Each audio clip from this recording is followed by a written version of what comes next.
Hey everyone, it's your favorite host Marcus Norman of Gentleman Style Podcast Show. And today I have this powerhouse full of energy, full of spunk, full of great wisdom. We are bringing this young lady, Miss Morgan Anderson, to the Gentleman Style Podcast stage. And she is going to share wisdom and knowledge and expertise on her 25 years of vast knowledge over her career. She's built and helped people get back at the IRS. Stick it to the man.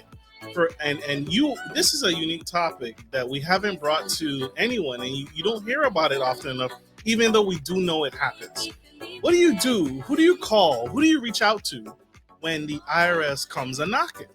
And this woman has been helping people across the globe get back and help people get back their life, get back their peace of mind, and get back to a better place when it comes to the taxes and dealing with the IRS, the big boogeyman of the government.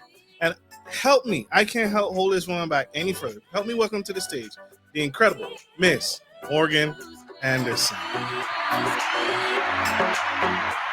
Hey, hi, Marcus. Hi, welcome to the show, ma'am. Thank How are you? Oh my gosh, I'm walking on air with that introduction. Holy cow. You deserve it. You deserve it. You have done, again, 25 years of professional expertise helping people get back to a better place, a better state of mind when dealing with the IRS. That's almost like a cuss word. It's almost like it's really sends a chill down someone's spine when they hear that the IRS sends them that nasty letter or maybe even an email. I don't even know if they email, but definitely a letter. Because I've gotten a letter before saying, hey, you did something funky with the IRS. Please submit documentation. Please submit proof. And so I want to get to the curveball. I want to start with a curveball. When did this start for you? When did you know you had a unique skill in helping people and wanting to give back to people who were dealing with the taxes? Because taxes is a big lift. It's not simple. It's not easy. The tax code is extensive. But your niche in helping people deal with the IRS when they're coming after you is unique. So when did that start? When did that hit you? Boy, that was a happy accident, to tell you the truth. I was managing a candle store, bored out of my mind. I love numbers. I love law. I love problem solving. And I answered an ad for an administrative assistant for a firm, one of the pioneering firms that focused on tax debt resolution. And I tripped into a world where I looked around and said, oh my gosh, I love this work. I can do this work. I can work with people. I can help them when they're in this position of overwhelming anxiety. Because as you said, when you get love notes from the boogeyman saying you've got a bill, you've got a problem with your tax return, people's hearts start racing. And no matter how big and strapping and strong you may be, it will reduce everybody to that same anxiety ridden notion of, oh my gosh, I can't even breathe right now. I don't even know what to do. And developing the skills to help someone by saying, you know what, there's always a solution. I'm going to take you by the hand. Give me the tools I need to do my job. Let me lead the charge, and I'm going to get you to the other side of this problem. And I fell in love with it. I really did. I mean, I've helped clients who owe millions of dollars in unpaid payroll taxes for their businesses to individuals who are on limited income resources. They had maybe a spouse that passed away, and they're left with a tax debt that they didn't even know was there. So, and everything in between. I mean, if you can imagine a scenario, I've been involved with something similar to it and dealt with a tax debt as a result of what happened. So yeah, I love it. I love helping people see that there's an answer to this oppressive situation that they feel stuck in. Absolutely. That was my next question. I was going to ask, have you experienced the IRS phone call, that email or letter that they sent you in the mail. Um, what is it like? What's for those in the audience who have never received that email or that letter in the mail? Knock on wood, yet, Mhm. right, from the IRS. What is it like? What's that interaction like? How did you feel and how did you handle it? Yeah, great question. And this actually applies to anybody that ever has some kind of hiccup with their tax obligations. So first things first, know that the IRS will not email you. If you're getting emails from somebody saying that they're with the IRS, it's a scam. So don't ever fall victim to that. If you want some more information about that, go on the IRS's website, irs.gov, and look up scams and fraud. And it will guide you to the current top 10 fraudulent activities that they're tracking happening right now. And because nobody wants you to fall victim to that, it's just terrible. And it's usually these schemes that start from overseas. And Right, it's so sad. I mean, public tax liens are public record, right? right, So anybody can pull county records and see where there are tax liens, who they're filed against, and how much. And that's where these companies data mine. And then they start contacting people and, well, we're going to send the sheriff out to arrest you if you don't pay this right away.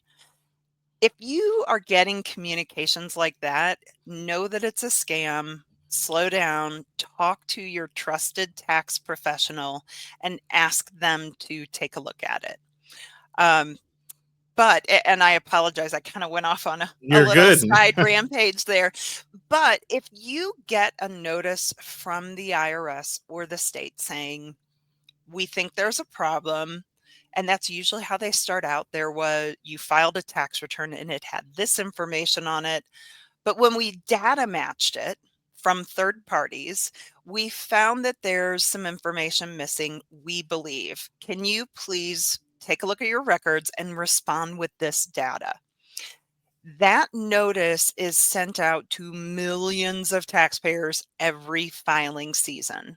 So it's not unusual to have some type of small, um, I would say almost a misunderstanding between what you reported and what the third parties are reporting. And 9 times out of 10, you can send the information. They say, oh, okay, thank you very much. No change needed. We appreciate you responding. In the off chance that there was a discrepancy, they'll say, okay, well, thanks for sending that information in. Here's what the tax consequence is. And we may charge you penalties and interest. We may not, given how large the discrepancy is. And then they'll ask you to pay it or to set up payments to address it. So if you followed this bouncing ball, you're hearing that it's not that big of a deal, right? Right. Now, if it's a situation where you know you have filed tax returns and just simply didn't pay the tax, first thing you want to do is don't panic. Don't give it more power than it is. It's a bill. That's all it is. It's something you have to address.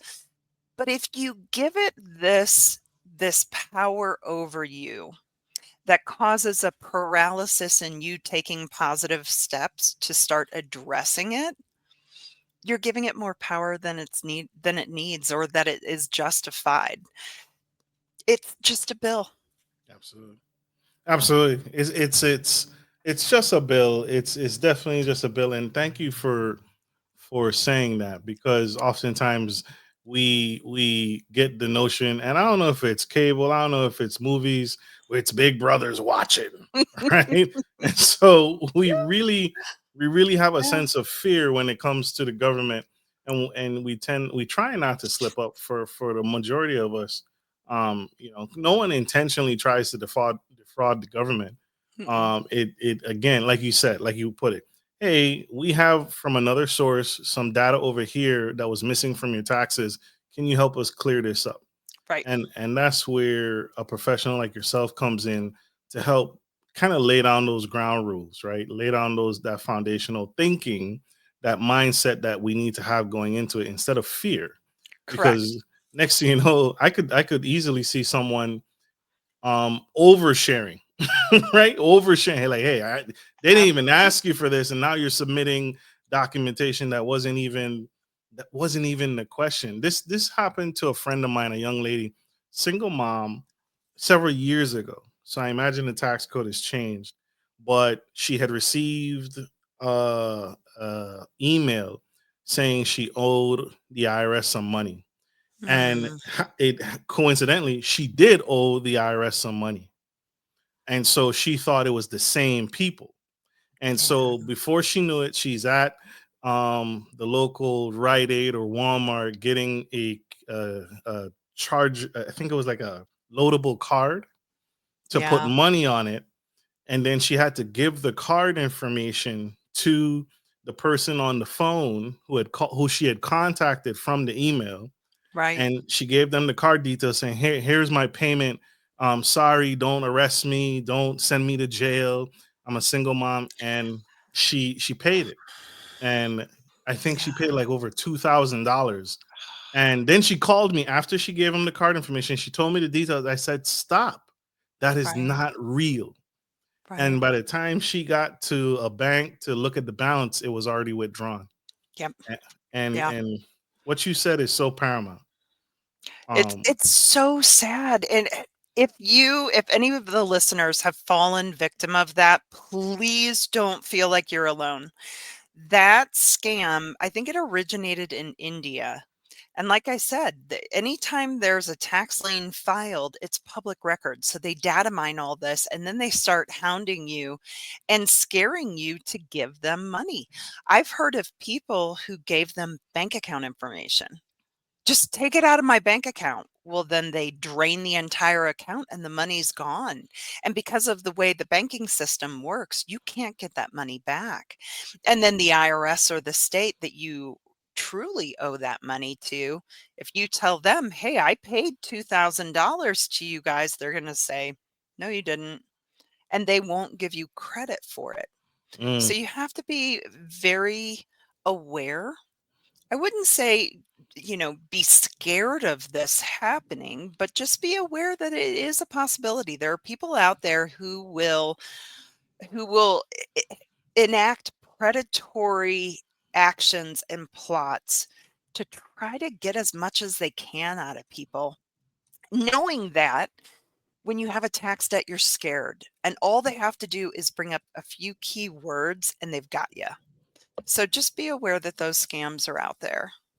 Absolutely. For the young man or the young girl in the audience watching this right now, can you share what's the first common thing that you typically tell a person who just got received notice? Imagine that young boy, that young girl just got Right. that letter in the mail, just got that text, just got that email. What's the first piece of advice you would give someone who's first just discovered that they have a tax debt issue? Breathe. I know that sounds so funny, but just slow down. Don't get scared. Breathe. Open the notice and read what it says before you panic. It could be something very minimal, could be very small, it could be larger. And if it's larger, there's ways to handle it. So, again, don't give it more power and start freaking out, right? Just Absolutely. keep your wits about you, slow down, sit on it. Don't let it rob you of any peace that you're feeling at the moment. Just know it's something you need to deal with.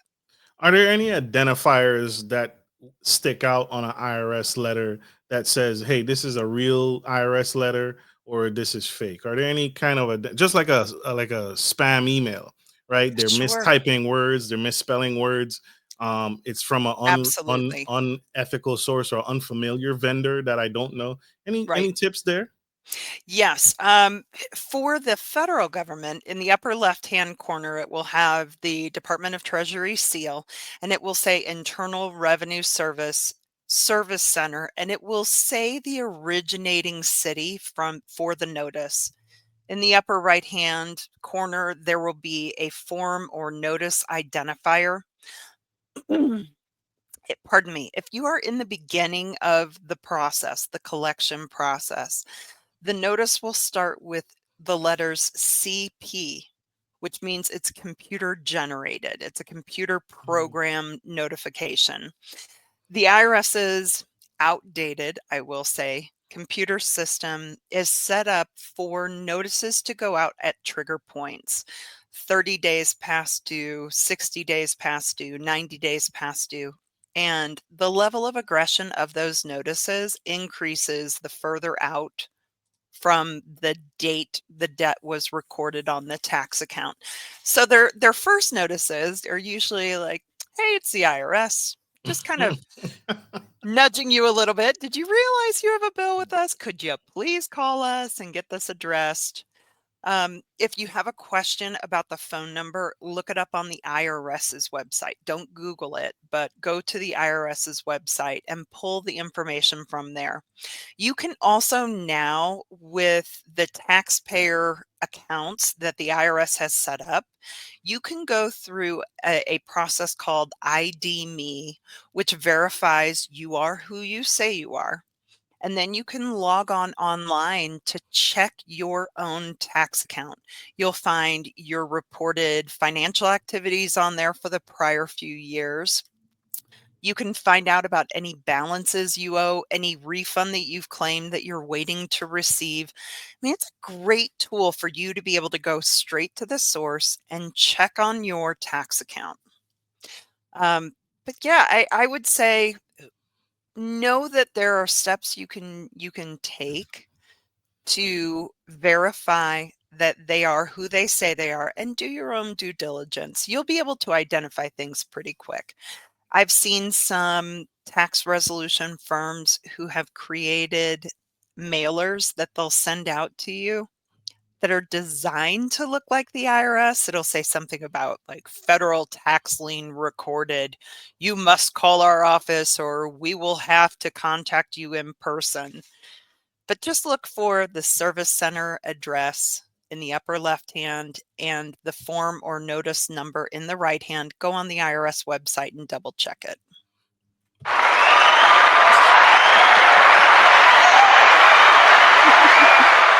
So I want to point out to the audience member that because she's saying something very unique. Um, this is something that's trained to cybersecurity professionals as well. If you ever receive a notice of any kind and you don't trust the source of it, you notice she keeps referring you back to the IRS website. Do not call the number on the source, right? No, So if there's a contact number or email, do not call that number provided to you, because if correct. I'm a hacker, I'm going to give you my number. I'm not going to actually give you the IRS's number.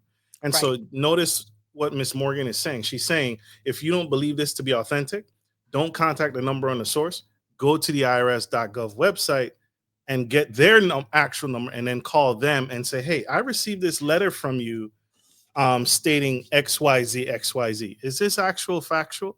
And that way you didn't relinquish your information to the hacker or the compromise. So another round of applause for Miss Morgan spilling the tea on Gentleman Style Podcast Show. That is absolutely true. And thank you for this, Miss Morgan. Can you share a memorable success story of you helping a client resolve their tax debt? Sure, sure. Just recently, we had a client it was actually the children of the client. She had recently passed away and had dementia Mm. the last few years of her life, and she didn't file or pay her taxes. And the children, upon her death, were finally given access to her financial records. And they said, "Oh my goodness, she hasn't filed, she hasn't paid for the last 4 years." They contacted their tax professional, one of their chosen tax professional. They got the tax returns done, and there were balances owed on every year. So I knew the tax professional just from having worked in the same circles for years, and she reached out to me and said, "Hey, can you help with this situation? They've got like $40,000 of penalties between the IRS and the state. That's money that the family could really use." I said, "Sure, no problem." And it took about a year, but we were able to petition the state and the IRS about the circumstances of the taxpayer in the last few years of her life. We walked through all the doctor's diagnosis of the growing dementia that eventually caused her death, and said, she had no faculties in these last few years to really think about her taxes. She couldn't even take care of herself. They had nurses in and caretakers all the time. And we were able to get over $40,000 of penalties removed so the family didn't have to lose out on some of their inheritance. That's huge. That It is. is big. Saving lives. I can't imagine the praise and the love and the admiration the family had towards you. That is huge. Yeah. Yeah, I mean, and the hard part is the tax agencies take so long to go through the process between when you first submit a proposal, a petition like this, to finally giving you an answer. And there were a couple of times the children of the deceased taxpayer were like, "Are you sure? Are you sure we're going to hear?" I'm like, "Just have faith. Just Mm. stick with us. Follow this path. I promise we're going to get some answers soon." And lo and behold, yeah, it happened. You are So the Dave Ramsey of tax debt relief. I try. I love this. That Thank is huge. you. Thank you. I told y'all a true heart of gold. Miss Morgan saving lives and saving families. That is big, especially in those final years. The family has many other concerns, right, with their loved one, and so taxes shouldn't be one of them, Correct. right? And the I Correct. and to be fair, the IRS has no way of knowing that she was suffering from what she was suffering from until a professional got involved and paved the way for that family on how to proceed. Correct. Absolutely Correct. powerful. I Yeah, want. it's kind of it's a little scary, a little intrusive to think about the fact that if you don't file, right, they're going to assume the worst. But the tax agencies have been trained to take the emotion out and just to stick to the fact. And if you've been filing returns year after year after year, and then all of a sudden you don't, and they haven't had a report of anything, they're going to assume that you're just choosing not to comply.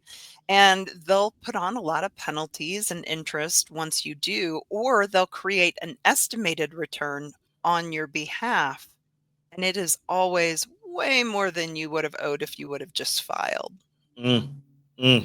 Don't let the IRS do your tax. Ain't that funny? Don't let the IRS do your taxes, y'all.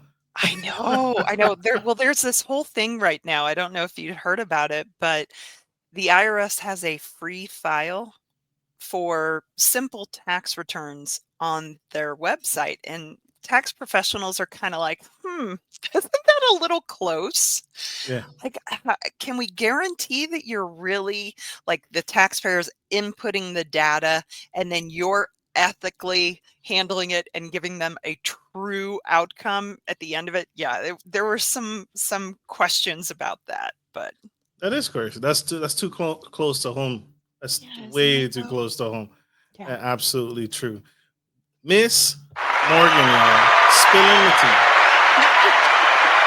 We have to go to a quick commercial break. You guys don't go anywhere. Stay tuned. Stay with us. We got to pay some bills, right? We got to pay our sponsors before they report us to the IRS. Don't go anywhere. We'll be right back. If you're looking for a reliable professional trucking and logistics service, you've come to the right place.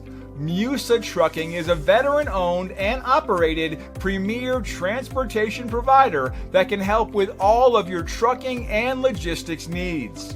Musa is revolutionizing the trucking industry through strategic partnerships, the development of core personnel, and the use of cutting-edge technology. Our inventory system ensures that cargo ends up divided into the right trucks and reaching the correct destination.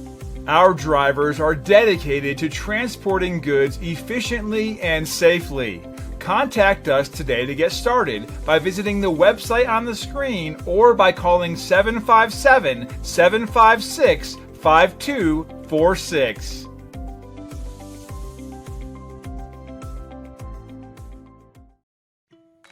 Baby Gear Services DMV specializes in high-quality baby gear rentals in the Maryland and DC metro area. We have a wide range of baby gear items for rent, including wooden cribs, car seats, high chairs, and more. We also offer seasonal specials and free delivery. Our prices are very versatile to cover every budget. Wooden cribs start at $17 a day, high chairs and even car seats start at $5 a day.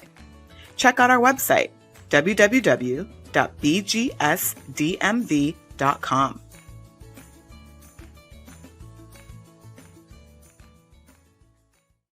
We are back to the Gentleman Style Podcast Show, and today we have Miss Morgan spilling the tea on how me can actually push back and work side by side with a true professional who will help you if you have experienced any kind of note, been put on notice that you owe the IRS some money.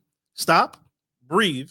There is help. And today we have Ms. Morgan spilling the tea on what help looks like and what you can expect, what you can share. She shared earlier some tips and some strategies and some mindsets to have, how to identify an actual notification from the IRS. The IRS will never call you. They'll never text you. None of that. None of that. If you missed any of that, go back, scroll back, and check her out. She's absolutely 1000% spilling the tea on the show. You can find her today on iHeartRadio, Apple iTunes, Spotify, Ghana Radio, YouTube, Facebook, LinkedIn, anywhere you get your podcast. She is there today.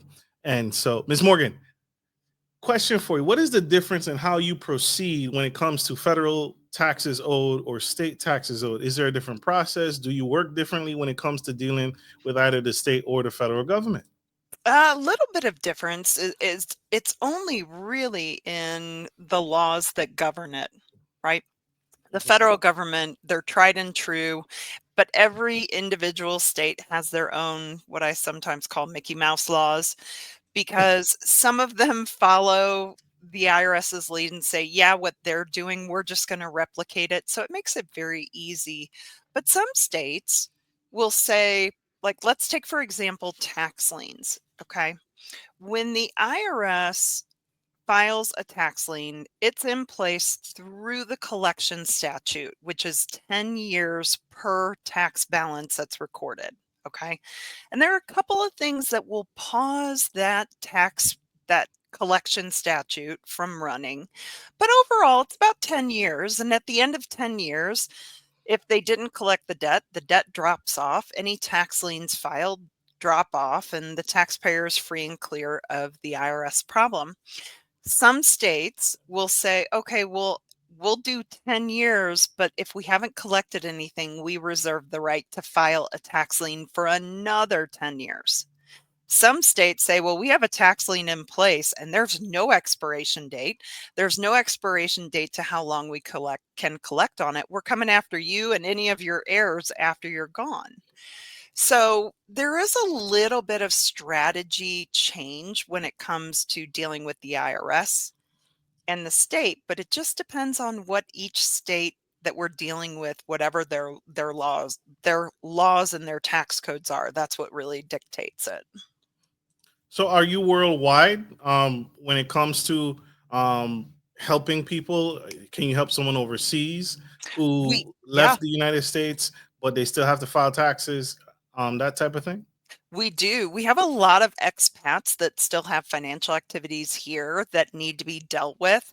A lot of military members have filed but haven't paid just because there's so much disconnect between what's happening back here and them being overseas.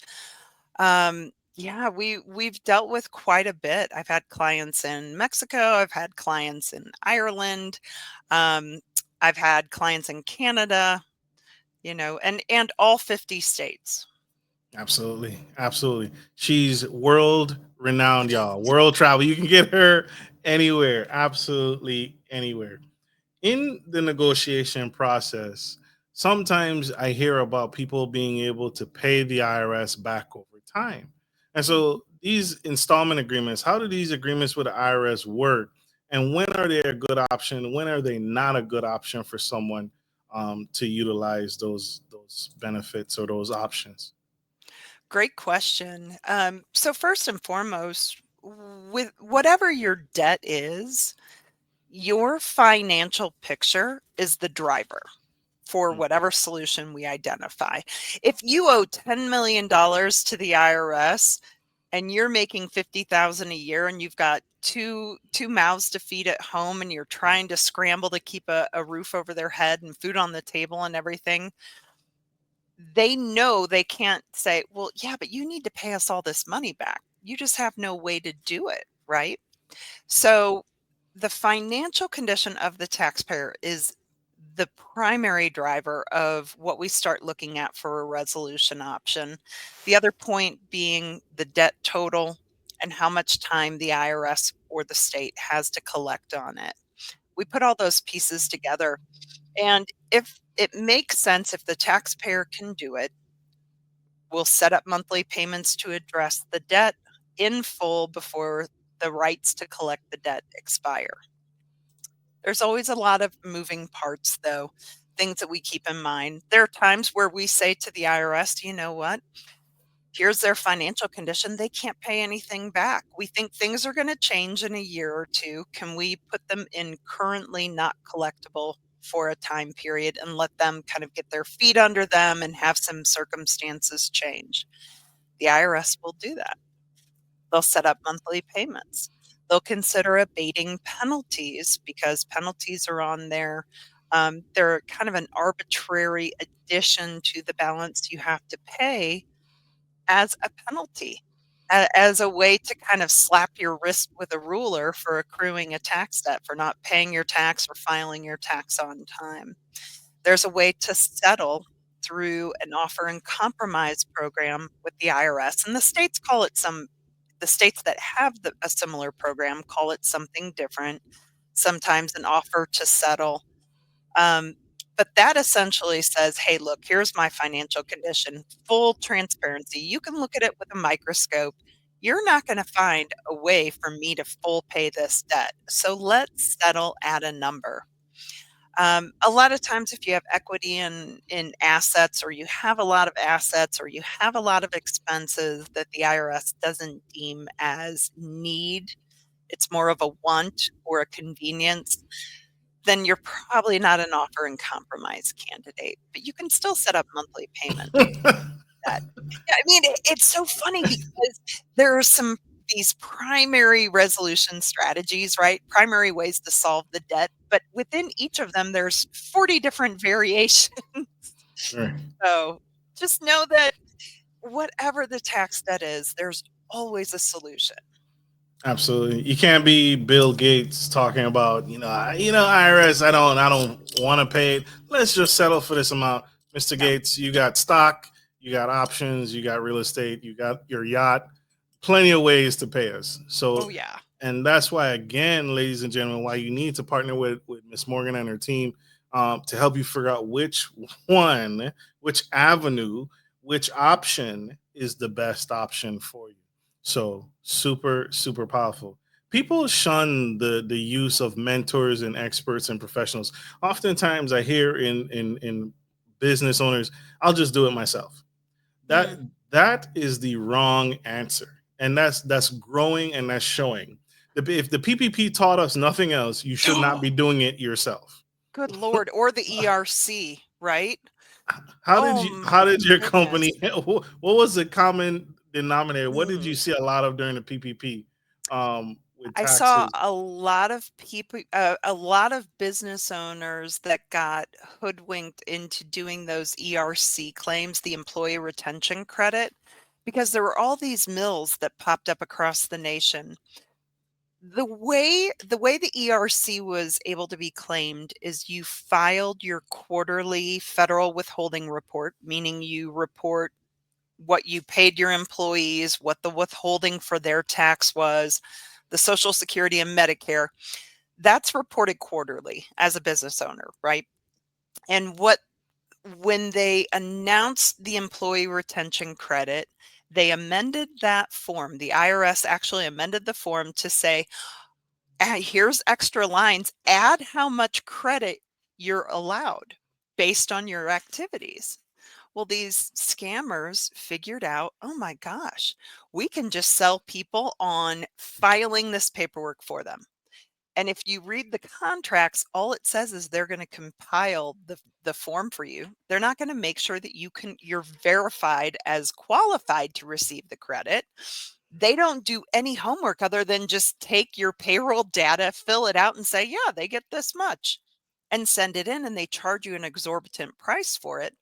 Well, then here we are in 2025, and the IRS is like, wait a minute. No, we had so many people claim employer retention credits that didn't qualify for it.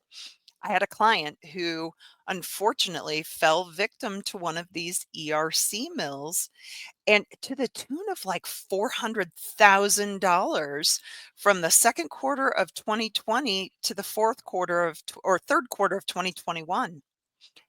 And I when she told me about this, I said, I need to look into this some more. And I ran the numbers, and her business had actually increased its revenues, gross revenues, year to year to year to year, even despite the COVID stuff. Never had to shut down because of COVID restrictions, because all of her crews worked outside. They had to wear masks, but, and some people got sick here and there, but they never met the qualifications. But some ERC mill charged her over $30,000 to file those reports. Yeah, Crazy. I I'm know. so I sorry. know. I'm Yeah, so sorry. yeah, The COVID-19 pandemic, there was a lot of even more scams. I want to say a lot of more people taking advantage of everyday folk, right? yeah. Everyday people just trying to make a living, just trying to make payroll. There's nothing more humbling than being a business owner, because when you become a business owner and you hire your first team member, you almost become obligated to those team members, because Yeah. their ability to feed their family and live is kind of on you, right? The No. employer. So there's that It pressure. makes your heart start palpitating. It does. It does. It's a huge pressure. It It's a does. huge pressure. It does. I, But that's all the more reason to make sure you leverage resources around you, right? If you have a business, work with a good bookkeeper, work with a trusted, licensed tax professional to give you advisement throughout the year, right? As self-employed people, or anybody who's a contractor, right? Anybody who has a small business and you're getting that flow through income, you want to really lean on somebody's expertise to help you navigate through that, and always be able to make pivots throughout the year to ensure you're maximizing your leverage over your taxes. So it is humbling being a business owner, because you have to say, okay, I'm really good at making widgets. I've got a widget business. I'm very good at that. But I also have to compensate for what I'm not so good at. And there is no more important thing to leverage out to other people who are specialists than the money, than the finance. Keep an eagle eye on it, right? Never give somebody carte blanche to just make decisions for you. But you want to lean on experts who can say, okay, I've handled other widget companies. I know kind of what our average expenses should be. I know how much of a percentage of our gross income should go to wages. I know how much should go to supplies. I know how much should go to advertising, and they'll be able to give you great guidance that you're benefiting from all their prior expertise with, right? right. So, being a business owner is humbling, but you have so many resources available to you if you will just recognize that they're there for you to tap, and you reach out. So true. If I could give her another mic to drop, Bam! not the mic she's on, another mic so she Yeah. could drop it. That is huge, huge, huge. Have you noticed we're in the information age, we're also in the technology age where technology is abundant. We got blockchain, we got Bitcoin, we got cryptocurrencies, we got AI, artificial intelligence. Have you Mhm. seen any technological advancements that have changed and aided the tax debt resolution that you offer? Any advancements or benefits there? You know, I have shied away from it. And I'll Mm, tell you, yeah, and the IRS has been coming out with these information system programs that we as licensed tax professionals have to make sure we're following through with. And it's to safeguard our clients' sensitive data, right? When we're anybody who is in the tax world, we have access to our clients' social security, bank information. If you think about it, if we have any exposure with our IT infrastructures within our office, somebody can worm their way in and pull all that data and expose all of our clients' personal information and financial information. And that's just too much of a threat. So I shy away from all AI, and I know a lot of tax professionals who feel the same way. so that's true. That's true. That's honest, right? You shy away from it. You don't Hmm. you and it's not because you don't want to or shiny objects. You simply want to protect your clients. And this came to mind, and I wanted to kind of harp on this because we've spoken about your tax professionalism. Um, Hmm. so I wanted to put this up on the screen because Ah, you are a NTPI fellow, I and so am. so for those in the audience that don't know what that is, an NTPI, and for our audio listeners, I'll read this out. An NTPI fellow is known as a National Tax Practice Institute fellow. It is a tax professional who has completed a rigorous 3-level program designed by the National Association of Enrolled Agents Agents. to Hmm. prepare them for exceptional tax representation. And so I just wanted to put that on the big screen for those that did not know who Miss Morgan is. Right. So you guys have a very firm understanding. This woman has gone through the ringer Yeah. for us to be able to Yeah. help us get to a better place and a better financial standing when it comes to dealing with the IRS. So I hope that helps answer that question. I didn't want anyone is she a CPA? Is she a Yeah. bookkeeper? I needed Well, to and what's funny is I get this question a lot. What is the difference between an EA, which is what I am, and a CPA? Both of those designations are like, we are the creme de la creme of tax professionals. Okay. We have continuing education credits that we have to maintain year to year.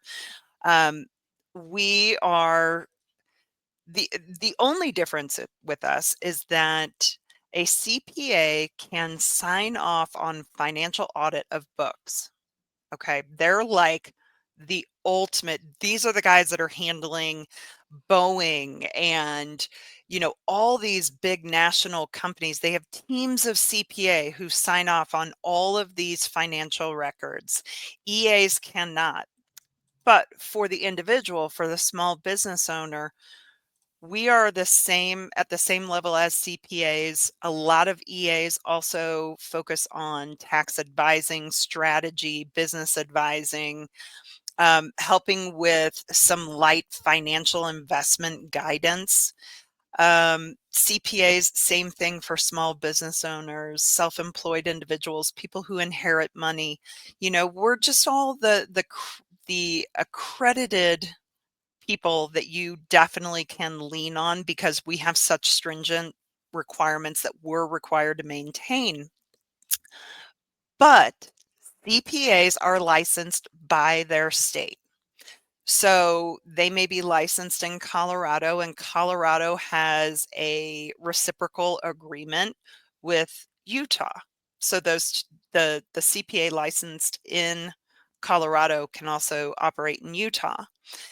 EAs are licensed by the federal government.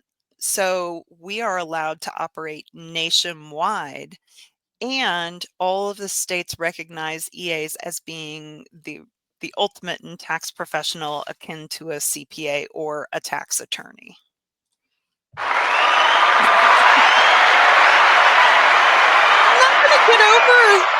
I'm not only gonna the get over the shock of the applause. Thank you very much. the best of the best. You see how hard we are working for you guys on Gentleman Style Ah, Podcast Show. We are finding the best of the best for you guys to help serve you guys and help you guys. And again, she's been doing this for 25 years. If you guys are watching this and you have not found her, I'm so glad you're tuning in. And now you found her today. So if you have a friend, I feel like everybody knows someone that has gotten a letter from the IRS. oh, And yeah, I so know. It's that thing where it's that kind of I keep it behind a closet door because I don't want people to judge me or anything like that. Psh, throw that thinking out the window. Name somebody in your life who hasn't had some kind of hiccup or misstep or problem. Do you know anybody who's never had a problem? absolutely not. They're not human. No, not at all. Absolutely not Not at real. all. So don't be ashamed. Don't feel like people are going to judge you. I know a lot of people who may not have tax debt, but boy, they've got credit card debt in six figures. Right. You Right. know, it's a shift of mentality. I'll say this. I'll never forget this feeling. This is personal to me. I remember because I told you I had gotten a letter a while back, Mhm. and I was looking for a CPA, right? A CPA to help me figure out this letter with the IRS. And so I was doing what everybody does, Google and social media, right? Sure. And I found a tax professional, a CPA. She had her own firm, accounting firm. And I was going through her stories and I was going through her timeline. And one of the things she did that made me shun away from her completely is that she posted that when you reach out to her as a client and you share what's going on with you financially, she um the feeling I remember feeling was that she is going to chastise you, Oh, and she makes it, she, to me, that's uncomfortable, right? yeah. And I imagine that's uncomfortable for most people. I'm sharing Yes. something that I messed up. I'm not proud of it. I didn't do it intentionally. But Right. again, the tax code is so vast and it's so many things. I did So many. this filing and it generated that computer generated flat, and my tax return flagged. Right. The last thing anybody needs at that crucial moment in their life, when they're receiving a letter from the IRS, is for you to slap them on the wrist and almost make fun of them as to what they did. And that Mhm. emotion was so strong that I never reached out to her at all. And she's publicly saying this, that if you reach out to me as your CPA to help you with the PPP or ERA, or you got a letter from the IRS, I will help you, but I'm going to chastise you along the way. Nobody needs that. No, No not at one all. needs that. Not at all. And I would hope that that would be the smaller percentage of all of the people out there that you could turn to. That's just a signal of somebody who has missed on the fact that we are actually in a service-based industry. I'm here to service you and this problem that has come about in your life. I'm here to educate you. I'm here to empower you to get beyond it. And I'm here to keep constant communication with you as we lead the way through this problem. And at the end, we wrap a bow around it and say, it was wonderful working with you. We hope never to have to work with you in this capacity again. If something happens, we are always here for you. We loved working with you, but I want you to never have another hiccup like this. Um, but yeah, we've in our relationships with our clients, we become friendly. We become friends with some of them. I have clients who, for years later, we receive Christmas cards from, and it's just because we do advocate for them in all ways. Some of it is education, right? I have a lot of self-employed clients who, when it's coming up for our quarterly estimated tax payment, I'm not hearing back from them. And I'll kind of get stern with them on the voicemail, like, okay, Amy, you hired me to help you with this. I'm calling you to say you've got that payment due next week. Do you have the funds for it? If not, let me know. We'll figure it out, but you got to be open with me. For sure. When I have clients that kind of go silent on us, it's like, oh no, what's happening? Do we need to worry? Are we going to need to pivot? Um, but you should always, and this is with everything financially, find someone you're comfortable talking to, right? If you're a small business owner, get a team around you and think of them as like members of the board, right? Right. Even though I'm in the tax world, tax like practice, like compiling tax returns and bookkeeping and all that, that's not my area of specialty. I've leveraged other professionals to provide those services for me. I get with them monthly. We talk about where we are, we talk about where we're heading.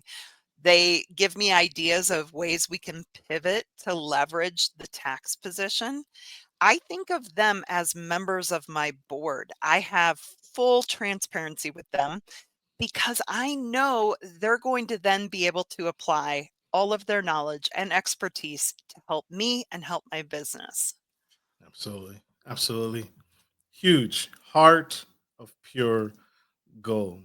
I, I wanted to use this opportunity to take a step back and talk about what are some of those proactive steps that you have with individuals or business owners that they can take to avoid tax debt problems in the future. I imagine there's some aftercare, right? After Mhm. we've solved this, is there any kind of formal education that you go through with the client to say, hey, let's not do this again? This is how you avoid it. This is what to look for. Anything like that? Absolutely. One of the biggest things as self employed individuals, people who have to pay tax on their own behalf, the minimum requirement is quarterly. And it's not even quarterly, it's like semi quarterly. At the federal level, states again are a little different. You always want to double check when you're required to make deposits. But for the IRS, it's April, right? So we're in 2025. Yes, ma'am. Our first estimated tax payment is due in April. Then the second one is due in June, right? Then the next one is September and then January of 2026. Well, if you are busy, throwing all of your energy into your company and into what you're building and you're working long hours, are you really going to remember that tax deposits are 4 times a year but they're not every 3 months? No. No, no. Not unless you've got somebody overseeing you harping on you. So, make it easy for yourself. Convert it to a monthly payment. Mm, Start with your January income and make a deposit in February for that money that you cleared in January. Figure it out. Look at your tax return. Figure out what your tax rate was, what the percentage of tax you had to pay was, and make a payment every month.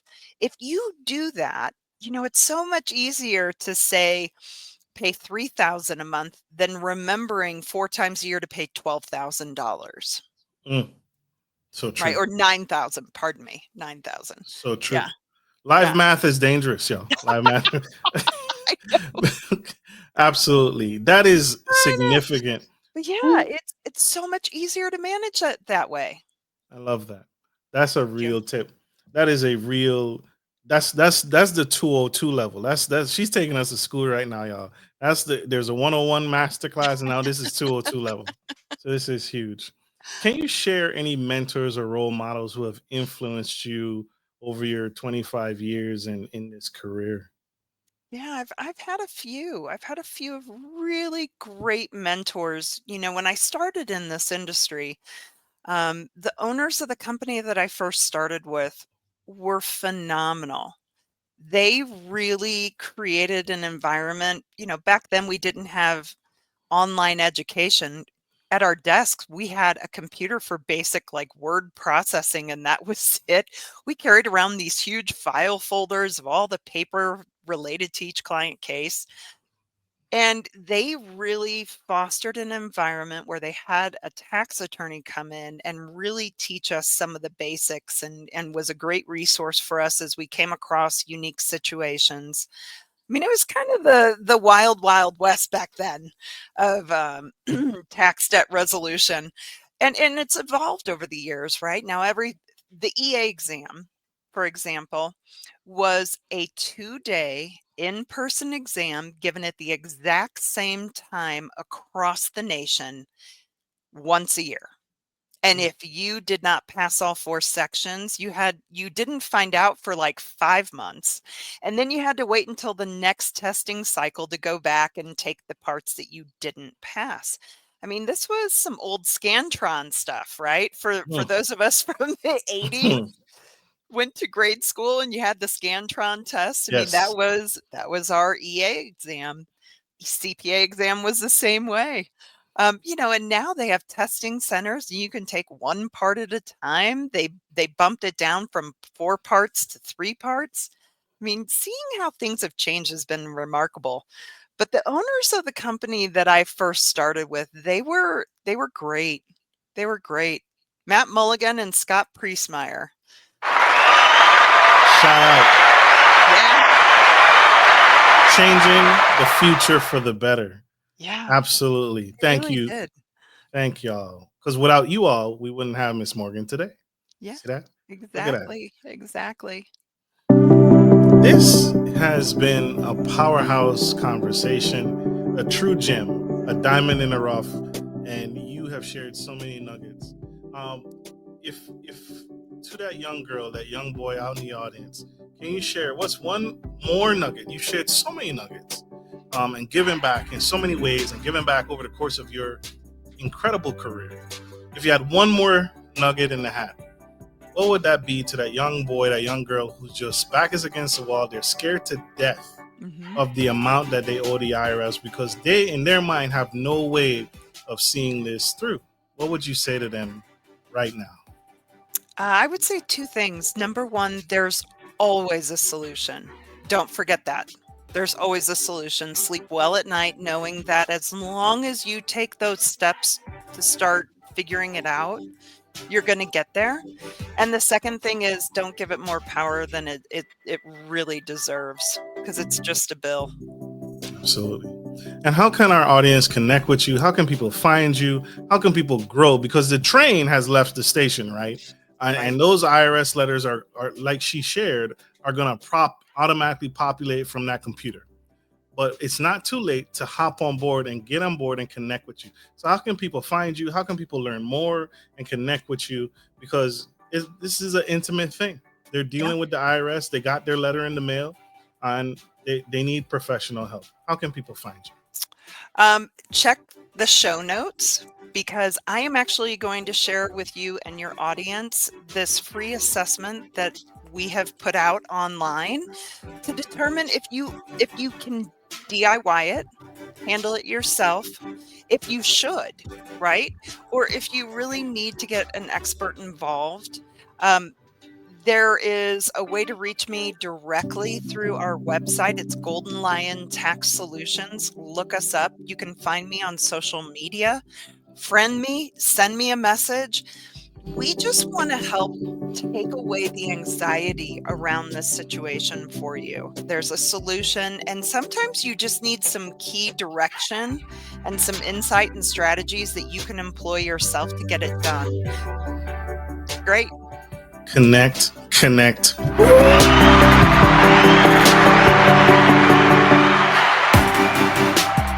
Gentleman style mascot. He is. Woo! We like free stuff. Heck yes, absolutely. We like free stuff. Huge. I told y'all this woman is incredible. And it wasn't boring, was it? You think tax and people's eyes roll in the back of their head. No, you are far from it. You are a wealth of you. knowledge, a true gem, and really, really incredible. I want to say this to you publicly, Miss Morgan. Don't ever quit. We need you. I won't. I am happy to be here as a resource. Anytime anyone has a question, please don't hesitate to reach out to me. Absolutely. And if you forget anything on the show, reach out to me and I will get you to her. That's how we do. All right. Like we end every show, we got to let Miss Morgan go. We are out of time. She has many more people to help, many more families to share, and many more businesses to save. we are out of time. Like we end every show, take care of your friends, take care of your family, and always, take care of business. This is Marcus, your favorite gentleman, and the incredible, super fragilistic expialidocious Miss Morgan Anderson, signing off. Love you guys.